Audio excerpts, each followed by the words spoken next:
Alrighty guys, so I just wanted to hop on here and let you guys essentially know what's going to be going on here in the coming months. I am officially going to start rolling out video content to my new YouTube channel. It is going to be titled Metamorph Fitness. The link will be in the description once the YouTube channel is officially up. The videos will not only be pertaining to fitness, they'll be pertaining to other personal interests that I have pertaining to things ranging from fitness to the stock market, politics, as well as some more obscure stuff that I'm interested in, like video games, emergency preparedness, stuff having to do with my car, and even vlogs occasionally if I'm doing something cool or special. So please feel free, like always guys, to hit that subscribe button in the bottom. And without further ado, we are going to get Metamorph Fitness video 1 rolling. Thanks so much, guys. Peace. What's going on, folks? It's your boy Henry, aka Chop, back at it again with Metamorph Fitness here. I just wanted to give you guys a really quick breakdown of a few things that I feel like are going to be really crucial to someone who is just getting started or is a recent beginner in fitness and health and weight loss and trying to achieve personal goals every day in the gym. So first and foremost, I just want to say that currently, tell you where I'm standing in regards to my personal health and fitness. I am currently part of the way through approximately a 1-year cut, unintentionally needed. Unfortunately, I have been cutting for about 8 months, give or take the time that the gym was closed due to the first round of quarantine. I did sustain a few leg injuries back, as some of you may know, and one of them pretty much forced me to be bedridden for about 10 months. Wasn't strong enough to really stand to cook, couldn't go to the gym, was on crutches for a while, and unfortunately my weight really suffered. At my heaviest, I clocked in at 254.5 pounds. I do have some photos of that. I'll dig through the archives and try to post them now. A few different ones. I occasionally would take pictures of myself doing what I thought was posing at the time, or things like Christmas photos. I'll post them just so you can kind of get an idea.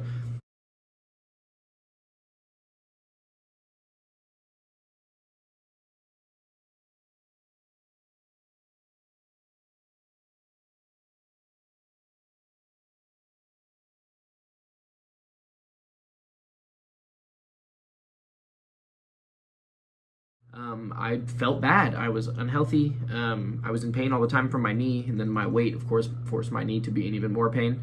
I lived on the second floor of my mother's house at that point in my life, and I struggled to get up the stairs without being out of breath, even after being on crutches. It was rough. I had been into fitness for a very long time, but that injury really decimated my goals at that point. So now I am down to approximately 209 pounds, which, if I'm not mistaken, works out to somewhere between like 1 and 2 pounds a week, which was my goal. I wanted to stick around 1.5 pounds wherever possible. I also feel like it's very important to note here that my cut is nowhere near finished.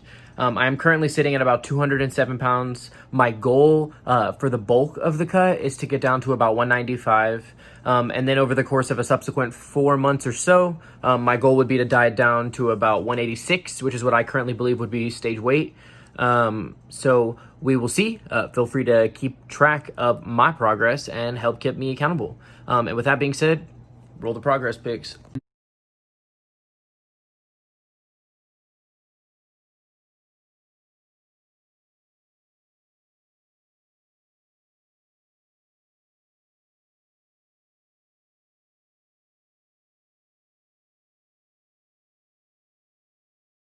Occasionally I would get a little bit more aggressive, get a fire under me, and of course, no one can reach that steady of progress consistently. I was never going to hit 1.5 pounds every week for 52 weeks for the sake of example. Sometimes you go over, sometimes you go under. The most important thing is the general trend.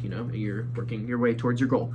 And so with that being said, I feel like now that I've lost approximately 46 pounds in 7 months or so, I have a lot of factual knowledge as well as just opinions and experience that I'd like to share with some of you guys, and I feel like a lot of people can really benefit from it, regardless of their age or current state in regards to fitness, and in addition to that, regardless of their injury history, because I've done some things in the past few months that I never thought that I would be able to do in regards to my knee, and then also I've done some things that doctors never thought that I would really be able to do. We weren't sure. My circumstances were pretty bad, so you never know, and you can really accomplish some crazy things if you set your mind to it and have a good base of knowledge to work off of. I apologize.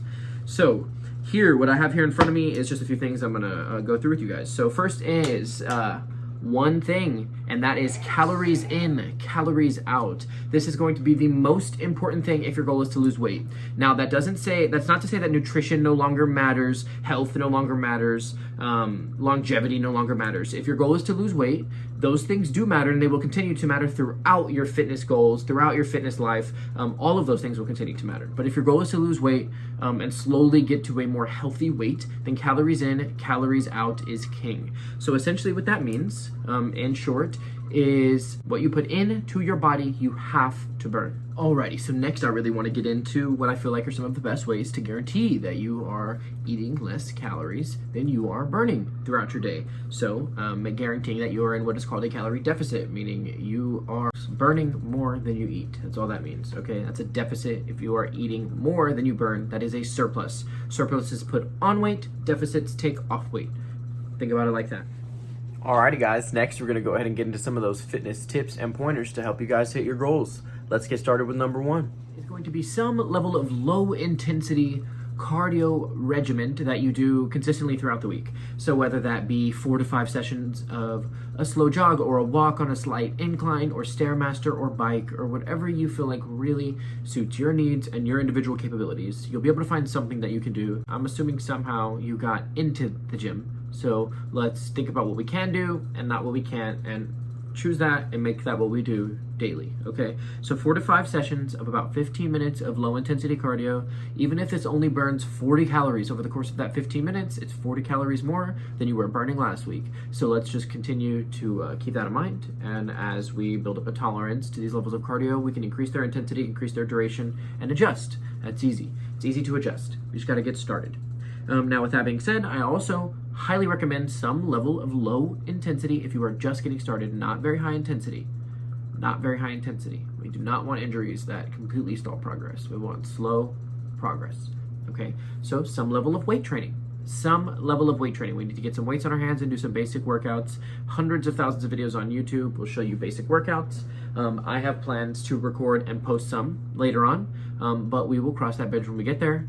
But in the meantime, if you guys have any questions, please reach out, leave a comment, ask questions, message me, DM me, do what you need to do. Let's get your questions answered and let's get your goals hit.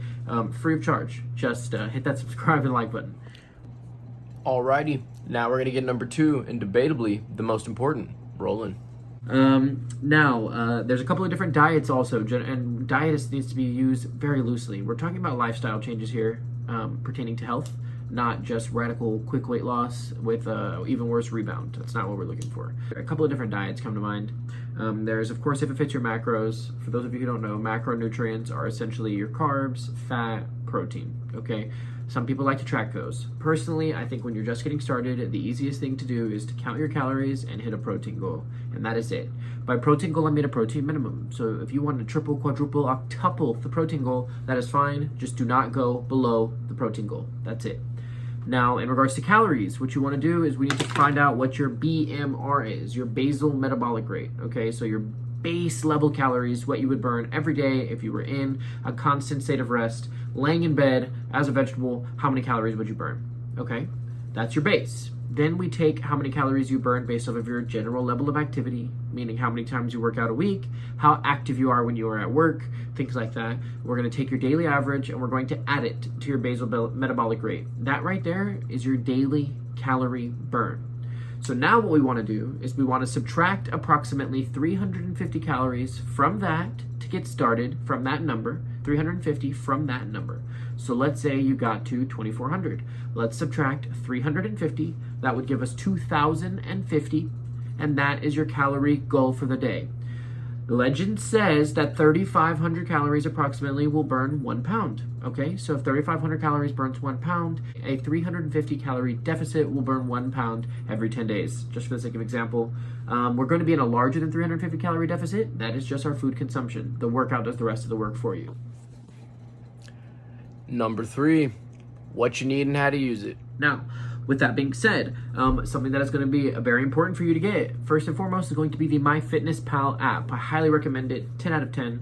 What this allows you to do is scan barcodes on prepackaged foods, whether it be canned goods, Lunchables, lean cuisines, whatever you're doing to hit your calorie count.